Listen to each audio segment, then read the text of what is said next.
Hey everyone, welcome to another Anime Kingdom First Impressions. This one is on ReZero, and dang, my first impressions of this anime.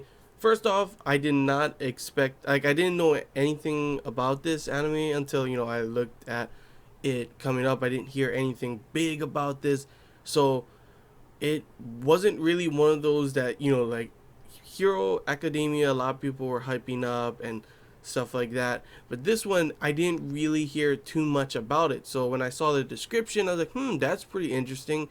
Has something to do with some dude being able to going into a fantasy world, which we've already seen anime like that before, and he also has the ability to go back in time or something like that. So I was like, that's pretty interesting. So how about give it a try? And then I was surprised, secondly, by the fact that it's separated into two parts, one A and one B, and both are full length already, like 30 minutes. So it's pretty much a hour long episode. So I was like, oh, okay, so this is pretty good. This usually, like, when was the last time I've seen an hour long, first episode? Pretty much probably was like Fate Stay Night Unlimited Blade Works. It's probably the last one that I can remember, and they had a big budget. So usually when I'm thinking about, like, if you see the studio give an anime like a hour long episode, that really means that they should pretty much, since they're putting so much time into it and having the first episode being an hour long, they have a pretty big budget. So I'm looking forward to seeing more of this, considering that you already know that they have a big budget going into it. So that's always a good sign. My first impressions of the overall feel of it. Um, I love the feel. I love the animation style. I love the characters so far. I love how it goes from like a more comedic tone, and then it also switches straight to this like darker tone. It's not just like a nice light, funny. Oh, he went into this, fantasy world and he's having fun with all these people. No, it starts off with him being kind of like he's a shut in, pretty much what it is, a neat. Just staying at home playing games and stuff. Hey, nothing wrong with that. I like playing games too. Um, but yeah, and then all of a sudden he gets summoned into this world. I'm not too sure how he gets summoned. It doesn't explain that. Maybe we'll probably learn more about that later on in the future. But yeah, he somehow gets summoned into this fantasy world with, of course, magic, different types of demi-humans, like he said, and like obviously he still has some of his stuff, like the stuff he got from the what's it called, the convenience store, and also his phone. Even though his phone still works, it's out of range because he's in some other world, so it's pretty interesting in the fact that he still has some of these kind of stuff, and I'm wondering if you know somewhere along the way it's going to be used more. They used it a little bit, his phone. He should use it as a bargaining tool to try and get the insignia of the second main character. But yeah, first off, let's talk about the episode. The main character's name is Subaru. He's a shut-in, obviously, like I said before. He gets summoned to this world, and he's pretty funny, to be honest. Like, I love the comedic tone that it creates at the beginning, making it feel like, oh, this is gonna be some kind of funny, cute kind of thing going on, including when, we see potential waifu of the season, um, Satella. I think that's how you say her name, and her special, like, she can summon a cat thing. And it was even funny when the cat was like super big, like, and he was like lying on.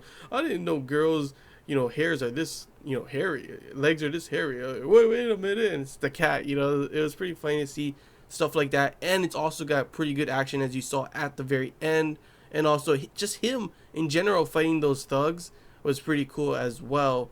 So you can already see that there's pretty good, um, action scenes. So it's gonna be better, because I'm pretty sure there will be more action later on in the future. But yeah, overall, the main premise of this show is the time travel. He seems to be able to go back in time. Obviously, in the first part of the episode, I was actually surprised. I did not expect that to happen. But of course, it seemed too convenient when the cat disappeared, saying, I don't have enough power. And then they go out to the slums, which is all like, oh, I don't know about going to this place. Maybe we should wait till morning.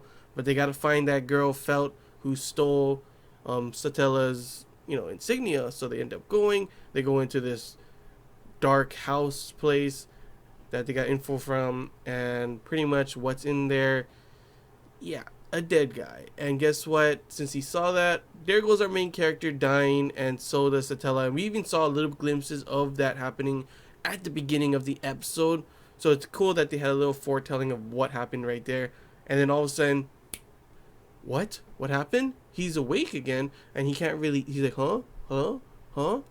He went back in time. What sucks is he doesn't remember he went back in time until the very end again, when he ends up dying again. He's like, oh wait. He starts to remember right when he's about to die.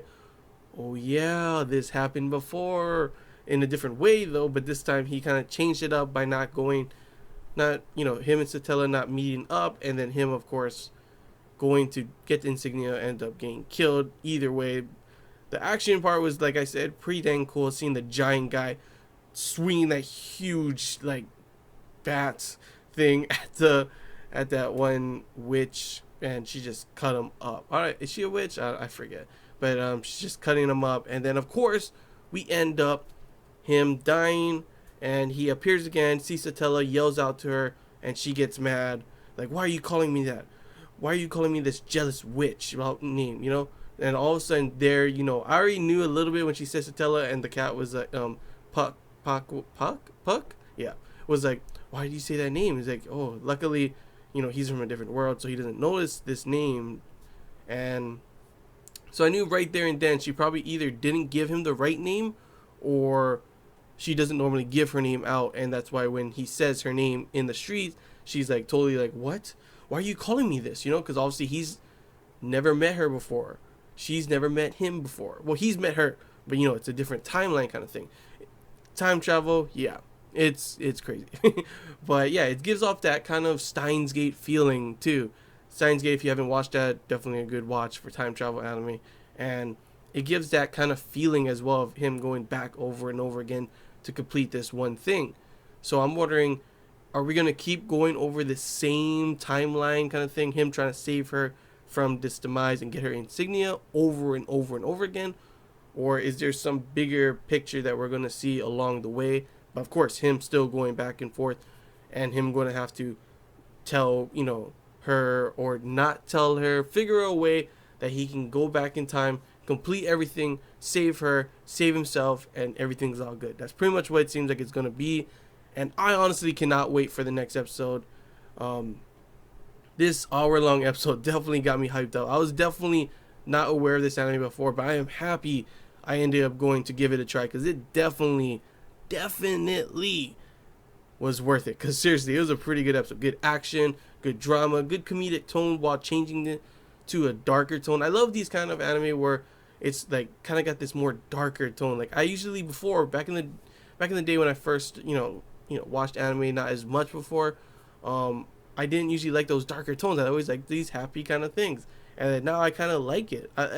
It also is a good contrast with the comedic tone of this switching over to the darker tone. So it's not just a joking kind of thing. There's actually a serious tone to this anime, and I actually really am interested in what's going to happen next. But yeah, hope you guys enjoyed this, Anime Kingdom first impressions. All I really gotta say, guys, great anime, great first episode. Cannot wait for the next one. Like I said before, great animation style, good tone, good pacing so far. It feels like.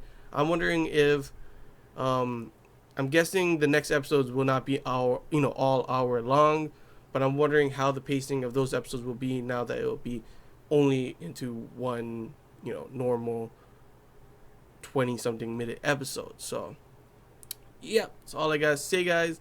I'm not too sure. I know there's a manga, so I'm not too sure how this was adapted. If any of you manga readers, I'm always interested in learning about how well an anime is adapted from the manga. So all you manga readers, how was this adapted without spoiling it? Feel free to comment below. We can talk about it and stuff. And yeah, hope you guys enjoyed. If you have any questions, feel free to comment below. If there's anything I missed, any you wanted to talk about, comment below as well. And yeah, that's all I gotta say about this, guys. Cannot wait for it. Seriously looking to be maybe one of the best anime of the spring 2016 season. Definitely a sleeper hit that I was not aware of. But yeah, can't wait for next time. So until next time, guys. See ya.